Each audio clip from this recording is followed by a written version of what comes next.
Praise the lord. దేవుడు మిమ్మల్ని దీవించుగాక. ఈ దిన వాగ్దానము, ఆయన నా మంచితనమంతయు నీ ఎదుట కనుపరిచెదను. నిర్గమాకాండము 33:19.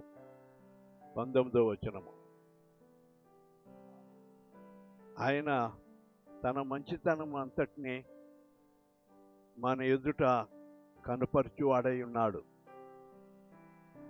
కనుక ఆయన గొప్పతనము, ఆయన మహిమ, ఆయన ఆశ్చర్యకార్యములు మన ఎదుట కనపరచనై ఉన్నాడు. మనము ఏ బాధలో ఉన్నా, ఏ సమస్యలో ఉన్నా ఆయన నమ్ముకో. ఆయన